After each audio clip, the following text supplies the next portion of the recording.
மக்களே, big pass லைவ்ல mid நைட்ல ஒரு பக்கம் Viyana mid week eviction prank பண்றாங்களாம். பிராங்க் அந்த மாதிரி ஒரு அலப்பறைகள் சபரி மொக்க பண்ணி அமுச்சு விட்டான். அது ஒரு பக்கம் பார்க்க முடிஞ்சு. அடுத்து இன்னைக்கு பிக் பாஸ் வீட்டில் 3 ஆண்மகன்கள் வருகிறார்களாமே அப்படின்ற ஒரு தகவல் வந்திருக்கு. அதை பத்தியும் பார்க்கலாம். அடுத்து அன்அஃபிஷியல் ஓட்டிங்ல நாள் எண்டில் என்னெல்லாம் நடக்குது, என்னென்ன மாற்றங்கள் அப்படின்ற ஒரு 3 விஷயம் தான் இந்த வீடியோவில் பார்க்க போறோம். சேனலுக்கு புதுசாக இருந்தீங்கன்னா சப்ஸ்கிரைப் பண்ணிருங்க. வீடியோ பார்க்குற அனைவருமே மறக்காம லைக்கும் ஐப்பும் பண்ணீங்கன்னா இந்த வீடியோ பல பேருக்கு போய் சேர்ந்துடும். அந்த உதவியை பண்ண மாதிரி கேட்டுக்கொள்கிறேன். இப்போ கண்டென்ட்டுக்குள்ளே போயிடலாம். ஸோ பிக் பாஸ் வீட்டில் நேற்று வியானா அவர்கள் நுழைஞ்சிருந்தாங்க. வியானா வீட்டுக்குள்ளே பண்ண அலப்பறைகள்லாம் பார்த்தோம். சைலண்டாக இருந்த விக்ரம அடிச்சு கிடிச்சு அப்படியே மேலே ஏற்றுற வேலைகளை பார்த்து விட்டார்கள். ஓகே, இப்போ இன்னைக்கு நாளைக்கு ஒரு பெரிய ரிவல்ரி நீங்கள் எல்லாம் எதிர்பார்த்துட்டு இருந்த காம்போ பேக் மக்களே. போன வாரம் கூட டிஸ்னி பிளஸ் ஹாட் ஸ்டாரில் ஒரு கேள்வி கேட்டிருந்தாங்க. எந்த காம்போவோ நீங்கள் ரிட்டன் வீட்டுக்குள்ளே பார்க்கணுன்னு ஆசைப்படுறீங்கன்னு போது கிட்டத்தட்ட மோர் தென் 80% 85% நியர்பை கானா வினோத் மற்றும் வாட்டர்மெலான் ஸ்டாரோட காம்போவை பார்க்கணும் அப்படின்ற மாதிரி மக்கள் எல்லாம் ஓட்டு போட்டிருந்தீங்களே. அந்த வாட்டர்மெலான் ஸ்டார் ரீல்ஸ் அரக்கன் அப்படின்ற ஒருத்தர் வரப்போறாராம். என்னென்ன சம்பவங்கள் நடக்க போகிறதோ. ஒரு பக்கம் அவர் வரும்போது தங்கச்சி இல்லை, தங்கச்சிக்காக நியாயத்தை கேட்க போறாரா, நியாயத்தை கேட்டுட்டு அங்க வீட்டுக்குள்ள பல்பு வாங்க போறாரா அப்படின்றது தெரியல. டீம் ஆல்ரெடி சொல்லி அமைச்சிருப்பாங்க. ஆனா இவர் வாய் சும்மா இருக்காதே. ரெட் கார்டை பத்தி பேசக்கூடாது, இதெல்லாம் பண்ணக்கூடாதுன்னு அது எங்கேயாவது பேசி வீக்கெண்ட்ல திட்டு வாங்காம இருந்தா சரி. ஏன்னா வீக்கெண்டுக்குள்ள அவர் போயிட்டாருன்னா ஓகே. இல்ல வீக்கெண்ட் வரையும் விஜேஎஸ் கிட்ட போனார்னா டான் டான் டான் டான் அப்படின்ற மாதிரி செஞ்சு விட்டுருவாங்க போல இருக்கு. குறிப்பா கானா வினோத் மேல செம கான்ல இருக்கார். சாதாரண கான்லாம் கிடையாது. வெளியே தலைவர் வீடியோ போட்டிருக்காரு. அதுக்கப்புறம் ஏன்னா உள்ள ஆதிரி பேசினதுக்கு அப்புறம் ஒரு சில வீடியோஸ் போட்டிருப்பார் இல்லையா, அந்த வீடியோஸ் போட்டே செம காண்டையும் வெறுப்பையும் அவர் வெளிப்படுத்தி இருந்தாரு. இப்போ அந்த காண்டு போயிருக்குன்றீங்க, போயிருக்காது. அப்போ வீட்டுக்குள்ளேயும் அந்த காண்டை காட்டுவார். ஏன்னா அவர் எலிமினேட் ஆனதுக்கு காரணம் கானா வினோத்துன்ற இது அவர் ஆழ் மனதில் பதிந்திருக்கும் அல்லவா. அதை வெளிப்படுத்துற பேச்சில் வெளிப்படுத்தி இன்னும் கானா வினேஜுக்கு மைல் எப்படி நேற்று விக்ரமுக்கு வியானா மைலேஜ் ஏற்றினாங்களோ, ஒரு பக்கம் வாட்டர்மெலான் ஸ்டார் வினோத்தை மைலேஜ் ஏற்றி விட்டு போக போறாரு அப்படின்றது மட்டும் எனக்கு பிரகாசமாக தெரியுது. பட் வீட்டுக்குள்ள போய் என்ன பண்ணாரெல்லாம் தெரியாது. பட் வெளியே இருக்கிற இன்சிடென்ட், வெளியே இருக்கிற சுச்சுவேஷன்லாம் கணக்கு பண்ணி பார்க்கும்போது சம்பவங்கள் இருக்கு. நல்லா நல்லா நல்லா சிறப்பான சம்பவங்கள் இருக்கிறதுக்கான வாய்ப்பு இருக்கு. பார்ப்போம். அதுல அந்த ஜோசியமா அதுல அடிக்கடி இப்ப யாரை போய் நாமினேட் பண்றாரு. ஒருவேளை மிட்வீக் எவிக்ஷன் வினோத் வந்துரியான்னு கூப்பிட்டு போயிட போறாரு. வியானா மாதிரி ஒரு பிராங்க பண்ற போறாரு மக்களே. இது ஒண்ணு. அடுத்து ஒரு அன்ஃபேர் எவிக்ஷன் நம்ம எல்லாம் பேசிட்டு இருப்போம். நிறைய பேரும் ஃபீல் பண்ணியிருப்பீங்கல்ல. பிரவீன் ராஜ் சல்யூட் சார் அப்படின்ற கேட்டுக்கிற பிரவீன் ராஜ் வீட்டுக்குள்ள நுழைகிறார். பிரவீன் ராஜ் வீட்டுக்குள்ள கொஞ்சம் ஃபேரா இருப்பார். நிறைய விஷயங்கள் எடுத்துட்டு போவார்ன்ற ஒரு எதிர்பார்ப்பு இருக்கு. பார்ப்போம் பிரவீன் என்ன பேச போறார். குறிப்பா விக்ரம் கிட்ட, சபரி கிட்ட, இந்த மாதிரி நபர்கள்கிட்ட எப்படி பிஹேவ் பண்றாருன்றது பார்க்க போறேன். ஏன்னா அவங்க கூட இருந்த நபர்கள் தானே. ஸோ அங்கே எப்படி பிஹேவ் பண்றாருன்னு தான் நம்மளுடைய மெயின் ஃபோக்கஸாக இருக்கு. ஓகே, இவர் 2வது. 3வது பேர் தான் எனக்கு அது கரெக்டாக தெரில, டவுட்ல இருக்கு. யார் தெரியுமா? நான் ஸ்பேஸ்லையும் இருப்பேன், பிக் பாஸ் வீட்டிலையும் இருப்பேன், வீட்டிலையும் இருப்பேன், எல்லா இடத்துலையும் நான் இருப்பேன் அப்படின்ற மாதிரி ஒருத்தர் சொன்னார். நான் அப்படின்ற நபரா அருமையா இருக்க போது. நாளைக்கு எனக்கு காம்பினேஷன் எனக்கு சிரிப்பு வருது. ஒரு பக்கம் அவரும் வாட்டர்மெலான் ஸ்டாரு, இன்னொரு பக்கம் கானா வினோத். அடிப்பொலி சார், அடிப்பொலி, சூப்பரான காம்பினேஷன். நாளைக்கு பார்க்க போறோம். அதில் அலப்பறைகள்லாம் பார்க்க வேண்டியது இருக்கு. பார்ப்போம்.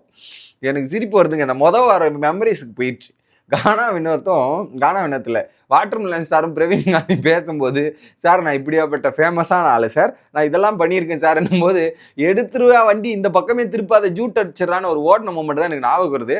பார்ப்போம் அவர் தண்ணிலை விளக்கம் நாளைக்கு ஃபுல்லாக கொடுக்க போறாரான்றதுன்னு தெரில. இந்த 3. அடுத்து பிக் பாஸ் மிட் நைட் லைவோட சம்பவம். நம்ம வியானாவோட சம்பவம் சொல்லக்கூடாது, மொக்கையும் சொல்லலாம். என்ன பண்ணிட்டாங்க, எல்லாம் தூங்குறதுக்கு முன்னாடி எல்லாரும் தூங்குங்க, நான் மிட்வீக் எவிக்ஷன் இருக்கு, நான் எழுப்பு வேண்டு. ஏமா நீ வேற நேரம் கெட்ட நேரத்தில் எப்போ காமெடி பண்ணணும் என்ன பண்ணணும்னு உனக்கு தெரியாதாமா அப்படின்றது தான். இதில் வேற தூங்குறதுக்கு முன்னாடி எல்லாருக்கிட்டையும் இன்ஃபர்மேஷன் கொடுத்துறாங்க. அரோராவை தாண்டி நான் வேற யாரும் வேணாலும் எவிக் பண்ணி எடுத்துட்டு போறேன்ட்டு என்ன பண்ணிட்டாங்க, ஒரு செடியை தூக்கிட்டு ஒரு செடியை எடுத்துட்டு சபரி வாடா போலாம், சபரி வாடா போலாம், மிட்வீக் எவிக்ஷன்ரா வாடா போலான்ற மாதிரி தூங்குற சபரி எழுப்பிட்டு இருக்காங்க. சபரி ஓப்பனா சொல்லிட்டான். இதெல்லாம் அவன் இந்த ஒரு விஷயத்தை அட்ரஸ் பண்ணும்போதே முடிவு பண்ணிட்டான். இங்க பாருங்க, மக்கள் ஓட்டுப்படி தான் நான் எளிமையை வருவேன், நீங்க சொல்றதுக்கெல்லாம் வர முடியாது, அதுக்கெல்லாம் நான் ஆள் கிடையாதுன்னு சாயந்தரமே முடிவு எடுத்துட்டான். இவங்க போயிட்டு வாடா சாபரின்னு எழுந்துக்கவே மாட்டேன். எழுந்து கன்ஃபெஷனும் பாடுறா, எழுந்து இதை பாரு. ஏங்க நான்லாம் பார்க்க முடியாதுங்க, நான் எதுக்கு பார்க்கணும், எனக்கு விருப்பம் இல்லை. டீ வாடா, வேற யாரையும் எழுப்ப முடியாது, நீ வேற யாரும் எழுப்ப முடியாதுன்னு அவன் தான் கிடைச்சான் அவனுக்கு. அவன் கண்டுக்கவே இல்லை, கண்டுக்கவே மாட்டிக்கிறான். இவங்க பாட்டுன்னு எழுப்புறாங்க, அவன் ஒரு பொருட்டாவே மதிக்கல. நீ யாருமா நீ அப்படின்ற மாதிரி தான் ரியாக்ஷன் இருந்தது. பார்க்கும்போது நமக்கு பரிதாபமா இருக்கு, எதுக்குமா எனக்கு இந்த வேலை அப்படின்றதா இருந்துச்சு. ஒரு பாயிண்ட்ல சொல்றாங்க, நான் விக்கல்ஸ் ஒரு பக்கம் விக்கல்ஸ் எழுப்ப முடியாது, இது வேற. சாண்ட்ரா பக்கம் போக முடியாது, நீ சாண்ட்ரா பக்கம் போய் எழுப்பி பாரு, ருத்ரதாண்டம் ஆடி போடுவாங்க சாண்ட்ரா. ஆல்ரெடி உன் மேல செம்ம காண்டில் இருக்காங்க, நீ போயிட்டு அதை பண்ணி பார்க்கணும். ஆக்சுவலாக உனக்கு கண்டென்ட் வேணா நீ அதான் பண்ணிருக்கணும். ஒன்று விக்கல்ஸ் கூப்பிட்டு இருந்தீங்கன்னா, சரி வா வியா நான் போலாம், போலாம், நான் ரெடி தான், வா வாப்பலாம் வாப்பலான்ற மாதிரி விக்கல்ஸுக்கு ஒரு கண்டென்ட் கொடுத்துருப்பா போல. ஏதாவது ஒரு பிராங்க் மாதிரி ஒன்று நடந்திருக்கும். இல்லை நீ வந்து சாண்ட்ராவை போய் எழுப்பியிருந்தீங்கன்னா வேற மாதிரி சம்பவம் நடந்திருக்கும். It will make some interesting. மிட் நைட்ல பல கலவரங்களை பார்த்துருக்கலாம் பிக் பாஸ் வீட்டுக்குள்ள. அடுத்து வியானாக்கு ஏதாவது ஒரு கார்டு கொடுக்குற மாதிரி நிலைமைக்கு போயிட போகுது, அந்த நிலைமைக்கு ஆயிடுறோம். ஓகே, ஸோ அதுவும் நடல. கடைசியில் நீங்கள் சபரி வரவே மாட்டான் அப்படின்னு பிளானே ஒர்க் அவுட் ஆகாத நபர்கிட்ட போய் ஒர்க் அவுட் பண்ண தான் பெருந்தப்பா போச்சு வியானா. கடைசியில் மொக்க வாங்கிட்டு அவங்க பெட்டில் போய் உட்காந்துட்டு இருந்த தருணத்தை தான் நம்மளால் பார்க்க முடிஞ்சிச்சு. கொஞ்சம் கூட கன்ஃபெஷன் டோர் எட்டிப்பாரா திறந்துருக்கு, நான் எங்கே பார்க்கணும், பார்க்க முடியாது, கிளம்புங்கன்னு முடிச்சு விட்டான். அடுத்து அன்அஃபிஷியல் ஓட்டிங்கில் நிறைய மாற்றங்கள் இருக்குது. என்ன மாற்றங்கள்ன்றது ஒன்றும் இல்லை, கானா வினோதோட percentage double the time increase ஆயிடுச்சுங்க. 45.18 42,000 வாக்குகள். எங்க பார்த்தீங்களா இல்லையா, வாக்குகள் எங்க இருக்கு பாருங்க. கிட்டத்தட்ட 45% இவ்வளோ சதவீதம் இந்த பிக் பாஸ் சீசன் 9ல யாருக்குமே 40% மேலே போனதே இல்லை மக்களே. ஃபர்ஸ்ட் டைம் கானா வினோதுக்கு அப்படி போயிருக்கு. மேபி தன்னுடைய ஃப்ரெண்ட்ஸான கமருதீனோட ஃபேன்ஸுமே கானா வினோதுக்கு சப்போர்ட் பண்ணுறதுக்கான வாய்ப்பு இருக்கு இல்லையா. 42,227 வாக்குகள். ஸோ நாளே 42,000 வாக்குகள் இருக்குன்னா கண்டிப்பாக இந்த வாரம் எண்டுக்குள்ள மேக்சிமம் 2 லட்சம் ஓட்டு கிட்ட நெருங்கிடுவார்னு நினைக்கிறேன். 2 லட்சம் அசால்ட்டா அன்அஃபிஷியல நெருங்கிடுவார், அஃபிஷியலையும் ஓட்டு வரும்னு நினைக்கிறேன். 2வது பிளேஸ்ல திவ்யா அவர்கள் 21.44 20,000. கிட்டத்தட்ட கானா வினோத்துக்கும் திவ்யாவுக்கும் 20,000 வாக்குகள் டிஃபரன்ஸ் இருக்கு. ஸோ நிறைய டிஃபரன்ஸ். ஆனால் திவ்யாவுக்கும் போன வாரம் ஒரு பயங்கரமான இம்பாக்ட் கிரியேட் ஆயிருக்கு அந்த கார் டாஸ்க் மூலியமா, அவங்களுக்கும் ஓட்டு வரும்னு நான் நினைக்கிறேன்.